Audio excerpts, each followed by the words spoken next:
محترم جناب عالی، من سابقه‌دار مهنت شادیف منان هستم. در همین ملک تاریخی و بابرکت و باستانی کنگرد با کسب آموزگاری و خدمتچی دولتی به نفقه برآمدم. من از خردیم شهد یتیمی را چشیده زمانهای سخت کلخوزی و مشکلی‌های بعد جنگی قرن گذشته را خیلی خوب در یاد دارم. چند رفته ای؟ تولد 1944 خیلی خوش بوده حاضر. آموزگاری کدام فن؟ فیزیک. فیزیک. حاضر چی کار کرده ایستی؟ ولی نفقه میگیرم. نفقه؟ فرزندار؟ هست شکر خدا. چند نفر؟ 7 نفر فرزند. خانه دار کردین، در دار کردین، موبی شدی؟ البته. ابیره در رسیدی یا چویره در؟ رسیدی. ابیرش در رسیدی. ابیرش در رسیدی.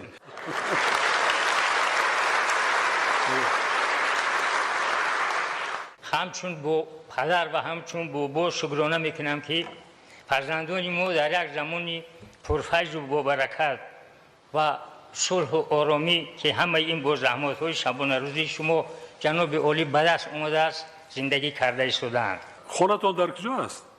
دوستی در تردم. خب در اویله با کدام فرزند پسرت هستی؟ یک فرزندم همراه مای. همراه دارم کلیان همون نگاه میکنن؟ البته. یاگه هست؟ هسته. نگاه بین میکنن؟ ای برکا. همینجا ساری چی نانشته کده آمدی پگویی؟ یک نیمچینی شیر نوشیده اومدم اصل قطیب. آه اصل هم داری؟ هسته پگو بود برای همین. زموری اصل پرایی را میکنی؟ نه. باغ داری؟ باغ هست. درخت ها؟ داری حولی ده؟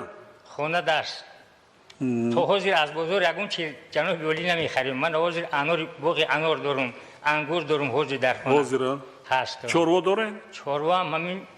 بختان نمیرسه؟ داریم یک گاو در خونه جناب عالی پرورش میکنیم. یکون وقت بشیر جرغاد مسکه. زندگی چی قسمانی؟ زندگی خوب است جناب عالی در همین زمانی که اینقدر عبودیه اینقدر چنجیه باید هیچ که نگه که من زندگیم خوب نیست. تمام شرایط جناب عالی حاضر است. همین کمتر اگر حرکت کنی کمتر بجنبی همه چیز هست، همه چیز را می‌یابی، زندگی شاهانه میگذره. فقط مهنت کردن در کار، فکر کردن در کار، راه زندگی را جستجو کردن در کار که کدام راه قضیه. مکتبای نو میبینیم، مکتبای نو ساخته ایستادن، شرایطش هم مقایسه میکنیم. مکتبای سالهای پیش هم خواندگی تو هم تعلیم دادگی. جناب عالی من خودم آموزگار کار کردم، دیگه کارهای دولتی هم کردیم. یکون آدم اگر ختم اومده قیزق سلام کنه فقط از خاطر معلمیم سلام میکنه. جناب عالی ما در مکتب 8 میگفتم در همین کنگرد معلم فیزیک 18 سال 68 این طرف کار کردیم. کاری که خدمتی که آموزگار میکنن نه پدر میکنن نه مادر. کودک از خردسالی پیش معلم دمیتیم.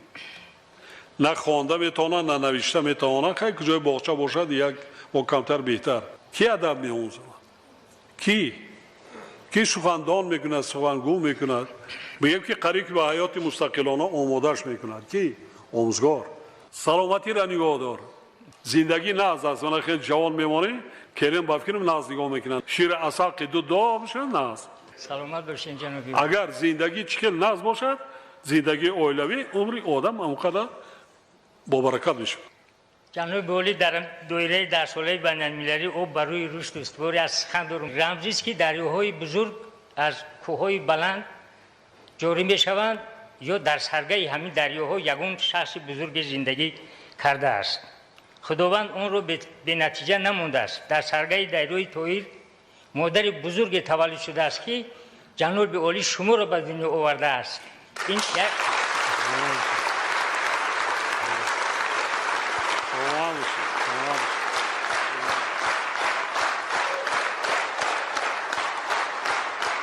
یک جان تشکر. من از نام همه کنسولان کنگرد و از نام خودم دعا میکنم که جناب عالی شما دائما سلامت و سربلند باشید. سلامت باشید. مردم تاجیکستان دائما دعاگو و تکیهگاه باشید. سلامت باشید. یک جان های تشکر. قدم شما را به سرزمین باستانی کانگورد خیر و مقدم میگوییم. همیشه پیشوای ملت هستید، مونین یک اون سویابونی سلامت باشید. یک جان تشکر. چیزی که ما امکانیت داریم ما میکنیم. میدونم این شغلایی که وضعی سخت ما شما را وای نمیکنیم، لیکن بعضا چیزایی هست که کردن میشه نه اونقدر خراجاتی وای خاطی میشینیم مصلحت کنیم به شما میرسه. بعد ما ورزشگاه را وای کردم و اینا همتون جوان مردین. ما اونجا گفتم که کانگورد یکم که شهری بسیار قدیمی است، تاریخش هم بعضا وای کردیم با آموختن دکن. مسئله شهری پهلوانو که باشد از قدیم تالاری ورزشی نصب کنید، پوشیده گوشتین گذرانید هر سال، یک بار نه چند بار گذرانید، هم در نوروز گذرانید با شکوه، هم با در جشن استقلالیت داریم دوام سال ده. دوستان عزیز، برای پیش‌ازگیری صمیمیتان یک جهان تشکر. مردم با کار تامین کردم و در کار که سرسان و سرگردان نشود. میوه بسیار است. از مردم میوه را خریده صاحبکارا خرید کرده گرفته دیگر جاده یا صادرات کنند یا در حدود تاجیکستان برده فروشه. وقتی از مردم میگیرین خرید میکنین مردم درآمد میگیره، درآمد میگیره زندگیش خوب میکنه، نظم میکنه. از خوالین 40 دختران ما پیوست کردیم. از سمت یعنی چیزی که رای شما هست تا 40 دختران میرویم.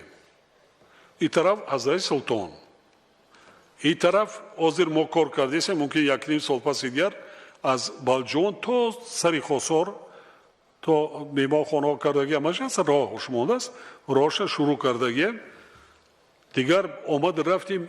سیاحان خارجی هم زیاد می شود، سیاحای داخلی هم. برای همین کوشش کنیم که سیمای دهات مثلا خودی کانگرد تا بینای بلنداشانه صنعتی بلدی معماری و ایتین بعضا چیزهای خدمت رسانی کردن در کار است. آباد کنین، بنیاد کنین، بازار باشد، بازار هم سطحی ویده جاگو باشد یا دائم عمل کننده یا که دیگر باشد. در چه راه است؟ بیشتر روز گفته مغازه من پای افزار برای دیگر بکنید کنین، هم جای کاری میشد هم مردم وای است. مردم از دیگر شهر نایه آمد اینجا یک جا خوراک میخورد، هم آشخانه میدارد، پولش میماند میرود. ماه اپریل همین سال من مراجعت کرده بودم مردم شریفی تاجیکستان ده دایر به سال وزبین آمدنش برای احتیاط کردن دایر به استفاده مواد غذایی صرفه سرشته کاری همین وایده آمدیم. همین تا همین روز 35% در جهان نرخ مواد غذایی بالا رفت. حاضر بین یا با سرعت بالا رفت ایستاده است. در دوره تیرماه زمستان بین یا نرخ در بازار جهان قیمت میشه. چقدر احتیاط کار باشه، صرفه سرشته کاری، استحکاری نکنیم. کشت کار تیرماهی را وقتی که نام میشه صفتی بلندقتی تخمهای اعلی صفت reproduksiyoi kad hoxagi dehqoniylar yordam kanda kor maslahat dodan da kor است که حاصلناکی زراعت را بالا بردارن، بیشتر حاصل گیرن که زندگیشون را نصب کنن. شما مسئله غله‌کاری در ناحیه عمان تخمی پروری از زمان شوروی وای داشتیم.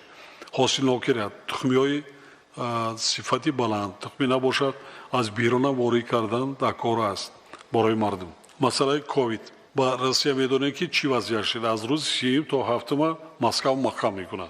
خودی شهری مسکو 40,000 در قریب برآمدن در یک روز.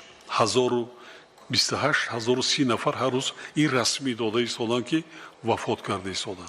رومینه ده، انگلیه ده از نو با زده است. احتیاط کردن در کار. فکری فرزنداتون نکنین، فکری اهل اویلتون نکنین، فکری همسایه، فکری ملت کنین. با همه شما سلامتی میخواهم، خوشبختی میخواهم.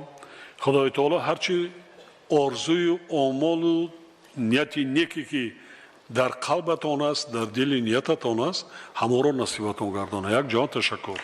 سلام علیکم. کانالی ما در سامانه یوتیوب هم نوا ابونه شو و از ویدیوهای نو با خبر باش.